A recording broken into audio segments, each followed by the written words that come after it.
আসসালামু আলাইকুম সবাইকে। নাইমাস কুকিং আপনাদের স্বাগত। আশা করি আপনারা সবাই ভালো আছেন। আমি আল্লাহর রহমতে অনেক ভালো আছি।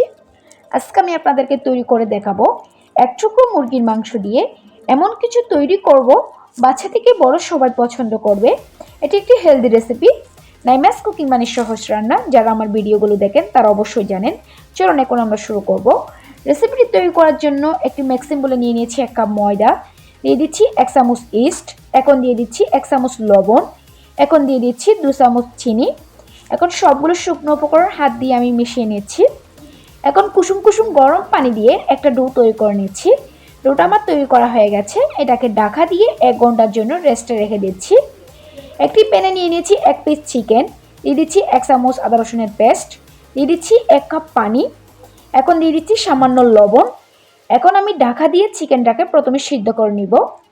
চিকেনটা সিদ্ধ করা হয়ে গেছে। এখন আমি এর মধ্যে দিয়ে দিচ্ছি 2টা পেঁয়াজ কুচি। আমি পেঁয়াজটাকে হালকা একটু চটে করে নিচ্ছি। আপনারা চাইলে এখানে কাঁচা পেঁয়াজও ইউজ করতে পারেন। এখন আমি 2টা কাঁটা চামচের সাহায্যে চিকেনটা ছাড়িয়ে নিচ্ছি। চিকেনটা ছাড়ানো হয়ে গেছে। এখন আমি এর মধ্যে দিয়ে দিচ্ছি 2টা কাঁচামরিচ কুচি, 1 চামচ গোলমরিচের গুঁড়া, দিয়ে দিচ্ছি সামান্য লবণ, দিয়ে দিচ্ছি 2 টেবিল চামচ মেয়োনিজ। আমি এই মেয়োনিজটি বাসায় তৈরি করেছি। আমি এই মেয়োনিজটি কীভাবে বাসায় তৈরি করেছি এই রেসিপিটি আমি আপনাদের সাথে পরে শেয়ার করব। দিয়ে দিচ্ছি 1 টেবিল চামচ টমেটো সস। এরপর সবগুলো উপকরণ ভালোভাবে আমি মিশিয়ে নিচ্ছি। মেশানো হয়ে গেছে। 1 ঘন্টা পর ঢাকাটা উঠিয়ে ডোটা দেখে নিচ্ছি। ডোটা আগের থেকে অনেকটা সফট হয়েছে। তাও আমি হাত দিয়ে একটু মতে নিলাম। এখান থেকে বড় বড় করে 3টা লিচি কেটে নিয়েছি। প্রথমে একটা লিচি নিয়ে নিলাম, নিয়ে পাতলা করে একটা রুটি বেলে নিচ্ছি। যারা আমার চ্যানেলটি সাবস্ক্রাইব করেছেন তাদেরকে অসংখ্য ধন্যবাদ। যারা এখনো আমার চ্যানেলটি সাবস্ক্রাইব করেনি তারা আমার চ্যানেলটিকে সাবস্ক্রাইব করে রাখবেন। পাশের নোটিফিকেশন বেলটি অন করে রাখবেন। যখন আমি নতুন কোনো ভিডিও আপলোড করব তখন সাথে সাথে আপনাদের কাছে নোটিফিকেশনটি পৌঁছে যাবে। রুটিটা বেলা হয়ে গেছে। আমি প্রথমে যে চিকেনের পোরটা তৈরি করে রেখেছি এখান থেকে অল্প একটু পোর দিয়ে দিলাম। এরপর আমি এটাকে ফোল্ড করে নিচ্ছি। রুটির বাড়তি অংশটার মধ্যে একটু পানি লাগিয়ে দিচ্ছি। এরপর মুখটা ভালোভাবে সিল করে দিচ্ছি। এখন আমি হাত দিয়ে একটু লম্বা করে নিব। এভাবে করে আমি সবগুলো নাস্তা তৈরি করে নিচ্ছি। এভাবে করে সবগুলো নাস্তা তৈরি করে নিয়েছি। এই নাস্তাগুলো এখন শেকার পালা। এগুলো শেকার জন্য আগে থেকে আমি চুলায় একটি তাওয়া বসিয়ে রেখেছি। এখন আমি 3টাই নাস্তা দিয়ে দিলাম। এক পাশ একটু একটু লাল হয়েছে, সেই জন্য আমি অন্য পাশ উল্টিয়ে দিচ্ছি। আপনারা চাইলে এই নাস্তাগুলো ডুবা তেলেও ভাজতে পারেন।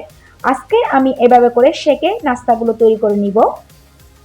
এখন আমি উপরে একটু একটু তেল লাগিয়ে দিচ্ছি। একটু একটু ড্রাই মনে হচ্ছে, সেই জন্য আপনারা চাইলে ঘি বা বাটার ইউজ করতে পারেন এখানে তেলের পরিবর্তে। একটু একটু তেল ব্রাশ করে দিচ্ছি। এপাশ ওপাশ উল্টিয়ে পাল্টিয়ে লাল লাল করে ভেজে নিচ্ছি। এই নাস্তাগুলো ভাজা হয়ে গেছে, এগুলো আমি উঠিয়ে নিচ্ছি। এই নাস্তাগুলো অনেকটা লম্বা, সেই জন্য আমি মাঝখানে এই নাস্তাগুলো কেটে নিচ্ছি। দেখুন মাশাআল্লাহ দেখতে অনেক লোভনীয় দেখাচ্ছে, খেতে কিন্তু অসম্ভব রকমের মজাদার ছিল। বাচ্চা থেকে বড় সবাই পছন্দ করবে।